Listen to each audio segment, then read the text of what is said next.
ए x square व्यापक स्वरूप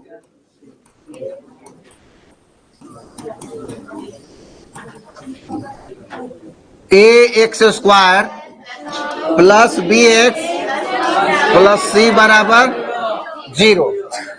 चलो ठीक है, क्या यह सही है? नहीं, थोड़ा सा सुधार करना है, थोड़ा सा इसमें सुधार करना है। ए नॉट इक्वल टू 0, अब ये 100% सही है। इसके बिना ये गलत हो सकता है। क्यों हो सकता है? चलो हम बताते हैं।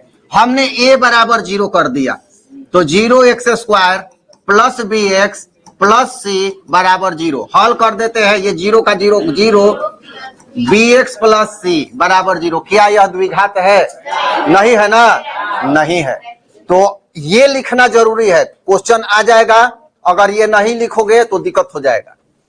और ये 0 नहीं होगा तब देखो बी और सी 0 हो सकता है। देखो यहाँ ए 0 नहीं है मतलब कुछ है, तो ए एक्स स्क्वायर, यहां मान लो बी 0 है तो 0 इंटू एक्स प्लस सी बराबर 0। तो फाइनली क्या होगा? ए एक्स स्क्वायर प्लस सी बराबर 0। तो ये भी द्विघात है। द्विघात समीकरण है कि नहीं है? क्योंकि पावर चर का क्या है? 2 है। एक्स क्या है इसमें? चर है। अच्छा ए क्या है? हैं? अच्छा अभी वास्तविक संख्या है, लेकिन यहां पर क्या है? ए एक्स स्क्वायर का गुणांक है, अचर पर तो सी है और बी है एक्स का गुणांक। पढ़ चुके हो तुम लोग, ठीक है ना, कि ए बी सी क्या है? ए होता है एक्स स्क्वायर का गुणांक व्यापक में, और बी होता है एक्स का गुणांक, और सी होता है अचर पद। तो इनमें से कौन कौन 0 हो सकता है? बी और सी 0 हो सकता है, ए कभी भी 0 नहीं होगा। ए जैसे ही 0 होगा इसी पर निर्भर है कि यह द्विघात समीकरण है, इसी पर न निर्भर है, क्योंकि पावर 2 देख के ही तो कह रहे हो। और जब इसी को हम 0 कर देंगे तो इसको तो स्वाहा कर देगा, तो बचेगा इतना। तो ये तो अब एक घाती हो गया, रैखिक हो गया, लीनियर हो गया ना। तो इसको लिखने के साथ साथ इसको भी लिखना है। तो यह माना जाता है कि सबसे पहले जो ब्रह्मगुप्त थे ना, तो a x square plus b x बराबर सी, उन्होंने इसकी अवधारणा दी थी, ब्रह्मगुप्त ने। इन्हीं को वास्तविक द्विघात समीकरण का एक तरह से निर्माण करता माना जाता है। लेकिन ये सी है, सी को इधर लाओ, माइनस हो जाएगा 0। तो कुछ सुधार करने के बाद अब व्यापक जो स्वरूप है ये आ गया। जब भी व्यापक स्वरूप की बात हो तो ये होगा ब्रह्मगुप्त की बात हो, और विकल्प में दिया गया हो कि ब्रह्मगुप्त द्वारा बनाया गया कौन सा द्विघात है, तो a x square plus b x बराबर सी, ये आ जाता है कभी कभी। व्यापक स्वरूप समझ गए हो तुम लोग कि a x square plus b x plus c होता है, जहां ए नॉट इक्वल टू 0, ये होता है यहां। अब द्विघात समीकरण जो होता है, इसका हल की बात करें तो अब इसके हल को मूल कहेंगे। क्या कहेंगे? मूल। पोलिनोमियल में जो इसके पहले द्विघात क्या था, बहुपद था, उसको क्या कहते थे? शून्यक। और शून्य की परिभाषा क्या थी कि चर का वह मान जिस पर पूरा बहुपद शून्य हो जाए, ठीक है ना। और ये उसी बहुपद को जब 0 के बराबर कर दिया गया तो ये द्विघात बहुपद ना होके द्विघात समीकरण में बदल गया। समीकरण का मतलब 2 पक्ष, बायां पक्ष और दायां पक्ष, तो ये हो गया समीकरण। तो इसमें 2 मूल होंगे क्योंकि यहां पर द्विघात है। अगर एक घाती होता तो क्या होता? 1 मूल होता। त्रिघाती होता तो 3 मूल होता। तो यहाँ 2 मूल होंगे। और मूल को जनरली यहां हम लोग अल्फा बीटा से सूचित कर देंगे, या ए बी से भी सूचित कर देंगे, कुछ भी। अल्फा बीटा से जनरली हम लोग यहां इसको सूचित करने वाले हैं। तो यहां जो द्विघात है, द्विघात समीकरण हल करने की विधि जानेंगे। हल करने की विधि, द्विघात समीकरण हल करने की मुख्यतः 3 विधि हम लोगों को पढ़ना है, ठीक है। पहला विधि है गुणनखंड विधि। पहला कौन सी विधि है? गुणनखंड, जो कि पहले से भी हम लोग जानते हैं गुणनखंड करना। इस विधि से भी द्विघात समीकरण को हम गुणनखंड में तोड़ेंगे। 2 गुणनखंड होगा, दोनों को बारी बारी से शून्य करेंगे, चर का मान प्राप्त हो जाएगा। दूसरा है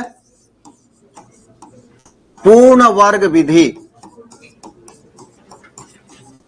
ये भी जानेंगे, ये इंपॉर्टेंट है, पहले से नहीं जानते हो तुम लोग, इसको जानेंगे विस्तार से, इस पर एक एक्सरसाइज स्पेशल है।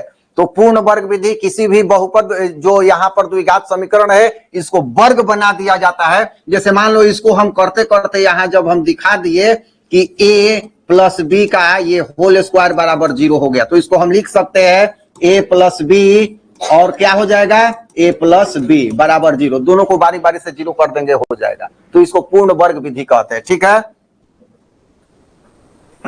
इसके बाद तीसरा और इंपॉर्टेंट जिस पर ये चैप्टर टिका हुआ है, द्विघाती सूत्र विधि। द्विघाती सूत्र विधि, इस पर हल करेंगे, ठीक है। अब एक चीज और जानो अभी नोट पॉइंट में कि इस द्विघात समीकरण का हल क्या होगा, कैसा, कब वास्तविक होगा, कब नहीं होगा, कब मूल जो है एक समान होगा, कब मूल अलग अलग होगा। तो तुमको 3 कंडीशन मिलेंगे। सबसे पहले तो इसमें विवेचक जो होता है, विवेचक इसी से निर्धारित होता है कि द्विघात समीकरण का मूल होगा कि नहीं होगा, होगा तो कौन कैसा होगा, मतलब 2 मूल होंगे, दोनों समान होंगे कि दोनों असमान होंगे, यही निर्धारित करेगा। और विवेचक को डिस्क्रिमिनेंट डी से सूचित करते हैं, कहीं कहीं विविक्त कर भी लिखा रहता है, ठीक है। इस विवेचक को विविक्त कर भी लिखा रहता है, तो ये होता है बी स्क्वायर माइनस 4ac, ये होता है इसका, ठीक है। अब यही निर्धारित करता है किसी भी द्विघात समीकरण को कि कितने मूल होंगे। 2 होंगे, दोनों समान होंगे, असमान होंगे या नहीं होंगे, ये 3 कंडीशन होता है। तो जब B square minus 4ac greater than 0, जब ये पहली स्थिति है कि जब ये ग्रेटर देन 0 आ जाए, मतलब जब हम ये निकाल रहे हैं तो ए बी सी के जगह पर कोई संख्या मिलेगा। क्या तुम लोगों का बात चल रहा है? माने हम हिने देखेंगे इसका मतलब हंसना है, ताकेंगे तो चुप हो जाना, फिर देखेंगे तो हंसना है। तो हम इधर देख रहे हैं, हंस लो जितना बातचीत करना है, बाद में ये हंसी रोना में कन्वर्ट हो जाए तो कोई दिक्कत नहीं होगी, ठीक है ना। इसलिए अभी पढ़ो, समझो जो बता रहे हैं, यही सब तो आएगा। तो B square minus 4ac greater than 0 पर हम लोग बात कर रहे हैं। तो 2 वास्तविक और असमान, मतलब अलग अलग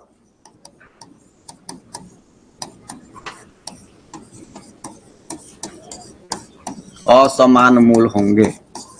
अब दूसरा स्थिति आएगा, देखो 3 तरह का आ सकता है कि ये या तो 0 हो जाए, या 0 से बड़ा हो जाए, या 0 से छोटा हो जाए, इसके अलावा तो और कुछ होगा नहीं।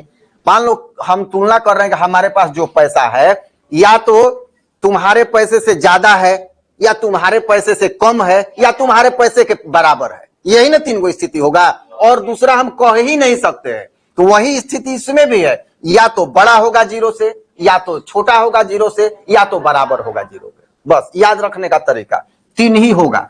तो यहां बात कर लेते हैं बी स्क्वायर माइनस 4ac बराबर हो जाए 0 के। मान लो निकालते हैं तो यहाँ 16 है, यहाँ भी 16 आ जाए तो 0 नहीं हो जाएगा। तो 0 के जब बराबर हो जाए, तो 0 के जब बराबर हो जाएगा तब होगा यहां 2 वास्तविक तो होंगे, लेकिन दोनों क्या होंगे, समान, वास्तविक और समान होंगे। मतलब एक आया 2 तो दूसरा भी 2 ही रहेगा, वास्तविक और समान मूल होंगे। अब तीसरी स्थिति आएगी, बी स्क्वायर मतलब विवेचक माइनस 4ac लेस देन 0, 0 से छोटा हो जाए, माइनस में आ जाए। छोटा कब होता है कोई चीज, अमाउंट माइनस में हो जाए तो 0 से छोटा, 0 रहे तो 0 के बराबर, और प्लस में कुछ भी आ जाए तो 0 से बड़ा, ठीक है। तो यहां पर कोई मूल नहीं होगा।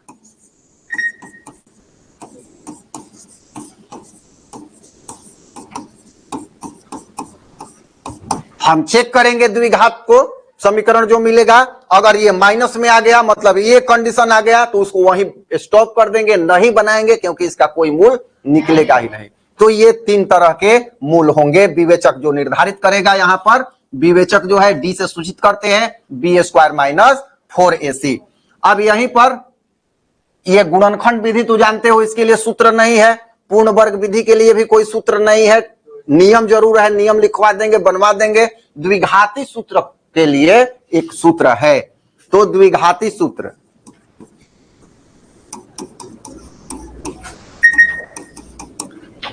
यहां हो जाएगा माइनस बी प्लस माइनस, इसमें होता है विवेचक, तो बी स्क्वायर माइनस 4ac अब बटा 2a।